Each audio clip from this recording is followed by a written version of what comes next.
Thank you very much. Now on behalf of the EFDD, Mr. Farage.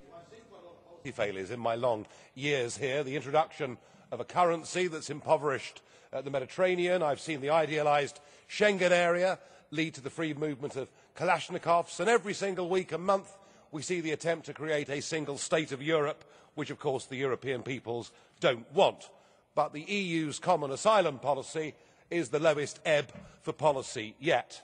Chancellor Merkel took the cork out of a champagne bottle and said anyone could come, and now you're trying to put the cork back in and realising it's not possible. So you've turned to somebody else to sort out your own problem. So let's talk Turkey. They have taken your weakness and they've now decided they're going to blackmail you. Not only do they want €3 billion from you this year, they're going to want €3 billion from you every single year. And in return, they've given absolutely no guarantees whatsoever that they will stop people from coming or indeed take people back. And they've managed to persuade you, whatever the Commissioner says, into offering them, by October next year, visa-free access for 75 million people whose average GDP income is half that of the poorest EU member state. I guess what you're doing is you're saying the way we'll stop illegal immigration is to make it all legal immigration. And if that doesn't take the biscuit, now you're going to fast-track Turkey to be an EU member. So let's just think about that. A country 97% of whose landmass is in Asia, apparently you want to join Europe. It is a country that appears to be keener on bombing the Kurds than it is on taking on ISIS. It is a country that has turned a complete blind eye to ISIS fighters travelling through its territory. It is a country, according to the Pew Institute, whose poll last week showed that 8% of those 75 million actively encourage and support the aims of ISIS.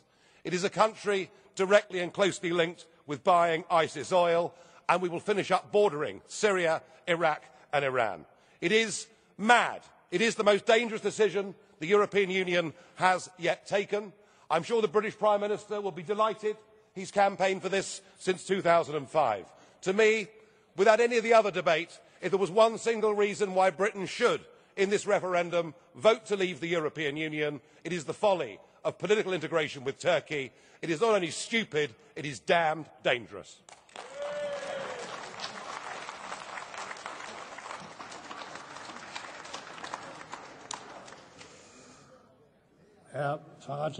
Mr. Farage, Mr. VAJGL has a question to ask you. Mr. Farage, you were very determined when describing all the bad things you see in our relationship with Turkey. Could you name another country which in this point of time could make a more efficient contribution towards what we are trying to combat today? We're trying to get a grip of the refugee crisis. And the second question, were you just as determined when speaking at home where your country participated in destroying the countries which the refugees are now fleeing?